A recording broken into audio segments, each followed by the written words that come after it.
Hello student, welcome back to my channel. आज के तुम्हारे जন্য নিয়ে এসেছি যে আমি আগের ভিডিওতে তোমাদের আমি মাধ্যমিক ভৌতবিজ্ঞান সাজেশন দিয়েছিলাম।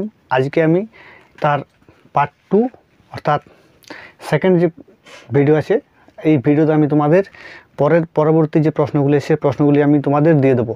কারণ একটা ভিডিওতে অনেক বড় হয়ে যাচ্ছিল, তাই আমি একটা ভিডিওতে তোমাদের সমস্ত প্রশ্ন আমি দিতে পারিনি। এবং আশা করি যদি এই ভিডিওতে না হয় তাহলে আমি আরেকটা ভিডিওতে তোমাদের আমি ভৌতবিজ্ঞান সম্পূর্ণ সাজেশনটা কিন্তু আমি দিয়ে দেবো। তাই এখনও পর্যন্ত আমার চ্যানেলটি যারা সাবস্ক্রাইব করেনি, নতুন আছে, তারা আমার চ্যানেলটি সাবস্ক্রাইব করে নাও।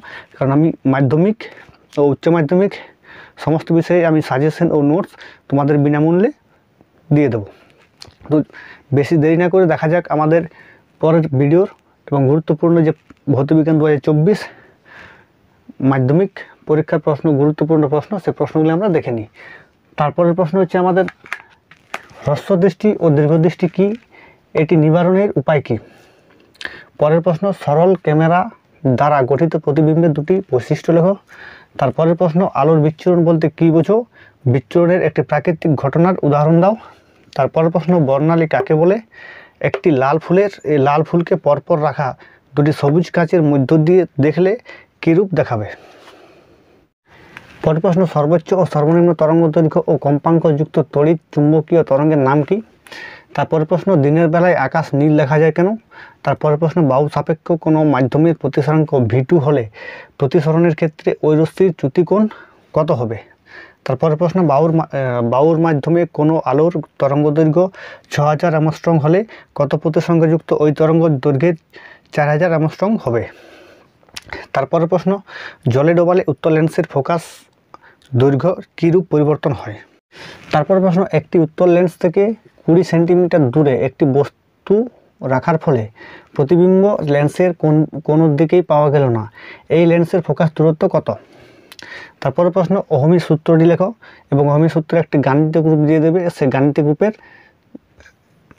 একটি লেখচিত্রের মাধ্যমে অঙ্কন করতে হবে। তারপরের প্রশ্ন রোধ, প্রবাহমাত্রা ও বিভব প্রভেদের এসআই একক কী। তারপরের প্রশ্ন বৈদ্যুতিক বাতিতে ফিউজ তার কিসের সাথে যুক্ত থাকে। তারপরের প্রশ্ন 3 পিন প্লাগের 3টি পিনের নাম লেখো। 3 পিন যে প্লাগ আছে তার 3টি পিনের আমাকে নাম লিখতে হবে। পরের প্রশ্ন পরিবাহীর রোধ কোন কোন বিষয়ের উপর নির্ভর করে, এই প্রশ্নটি খুবই গুরুত্বপূর্ণ। পরিবাহীর রোধ কোন কোন বিষয়ের উপর। পরের প্রশ্ন রোধাঙ্কের সংজ্ঞা দাও, ইহার একক লিখো। রোধাঙ্কের সংজ্ঞা এবং তার একক লেখো। তারপর প্রশ্ন তড়িৎচালক বল ও বিভব প্রভেদের মধ্যেকার পার্থক্য লেখো। তড়িৎচালক বল এবং বিভব প্রভেদের মধ্যে যে পার্থক্য সেটা লিখতে হবে। তারপরের প্রশ্ন নষ্ট ভোল্ট কী এবং তারপরের প্রশ্ন কার্য ও বিভব ও আধানের মধ্যকার সম্পর্কটি লিখো। তারপর প্রশ্ন পরিবাহী ও অর্ধপরিবাহীর ক্ষেত্রে উষ্ণতা ভার্সেস রোধের লেখচিত্র অঙ্কন করো, এদের মধ্যকার সম্পর্কটি লেখো। তারপরের প্রশ্ন 5 ওহম ও 15 ওহম রোধের শ্রেণী ও সমান্তরাল সমবায়ের তুল্য রোধ কত। তারপরে গুরুত্বপূর্ণ প্রশ্ন বিওটি কি, 1 বিওটি সমান কত জুল।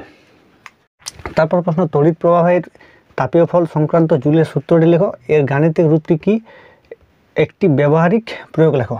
তারপরে প্রশ্ন দুটি রোধ যথাক্রমে R1 ও R2কে একই বিভব প্রভেদে আলাদাভাবে যুক্ত করে দেখা গেল R1 এর মাধ্যম দিয়ে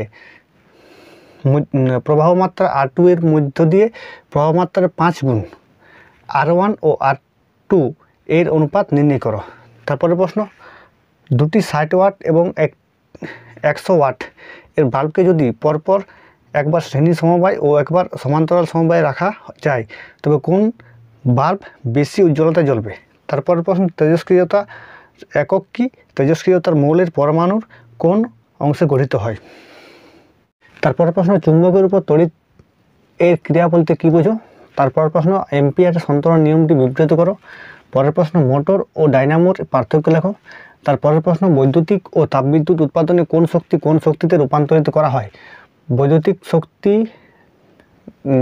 জলবিদ্যুৎ ও তাপবিদ্যুৎ উৎপাদনে কোন শক্তিতে রূপান্তরিত করা হয়। তারপরের প্রশ্ন আর্থিং কেন করা হয়, শর্ট সার্কিটের অর্থ লেখো। আর্থিং কেন করা হয় এবং শর্ট সার্কিটের অর্থ লেখো। 42 ওহম রোধের মধ্য দিয়ে 5 এম্পিয়ার তড়িৎ প্রবাহ কত সময় চললে 15,000 ক্যালোরি তাপ উৎপন্ন হবে। তারপরের প্রশ্ন 220 ভোল্ট 60 ওয়াট এবং 110 ভোল্ট 60 ওয়াটের মধ্যে বৈদ্যুতিক বাতির দুটি রোধের অনুপাত কত হবে। পরের প্রশ্ন, বার্লোচক্রের প্রবাহের অভিমুখ উল্টে দিলে এবং চুম্বকের মেরু পৃথকভাবে বা একসাথে উল্টে দিলে কি ঘটবে? তারপরের প্রশ্ন, বৈদ্যুতিক হিটারের কুণ্ডলী পাকিয়ে রাখা হয় কেন? তারপরের প্রশ্ন, তড়িৎ চুম্বক কি? ইহার মেরুশক্তি কোন কোন বিষয়ের উপর নির্ভর করে?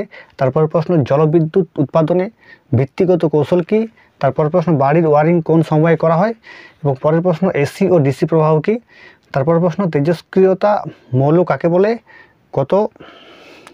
কতগুলি তেজস্ক্রিয়তা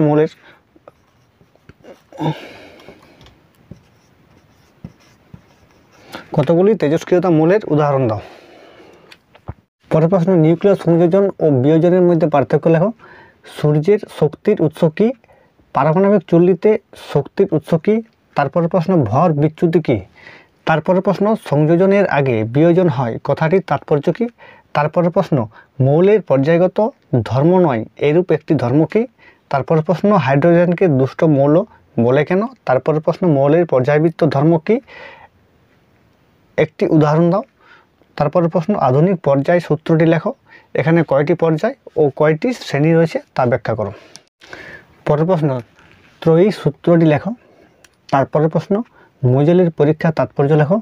তারপরের প্রশ্ন, পর্যায় সারণীর ক্ষেত্রে এর গুরুত্ব লেখো। পরের প্রশ্ন, আলেয়া কি ব্যাখ্যা করো। তারপরের প্রশ্ন, কার্বনের ক্যাটিনেশন ধর্ম কি? বন্ধন কোণের মান কত? এর বন্ধন কোণের মান কত? তারপরে আছে অ্যালকিন ও অ্যালকাইনের সংকেত। তারা আমাদের অ্যালকিন ও অ্যালকাইনের মধ্যে যে সংকেত আছে সেই সংকেতগুলি লিখতে হবে।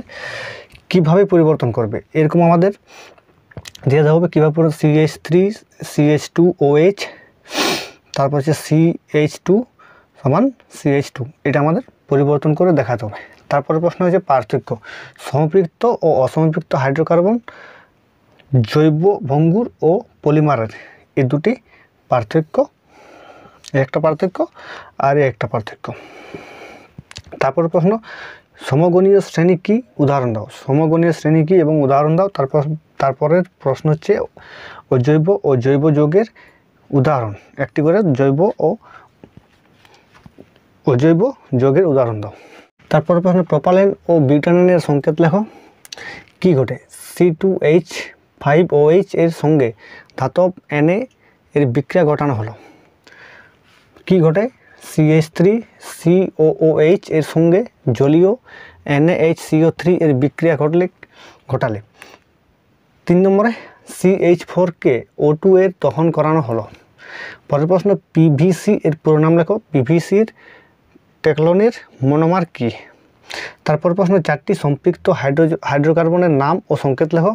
তারপর প্রশ্ন, CH4 এর সঙ্গে H2 এর বিক্রিয়ার শর্ত সমীকরণ লেখো।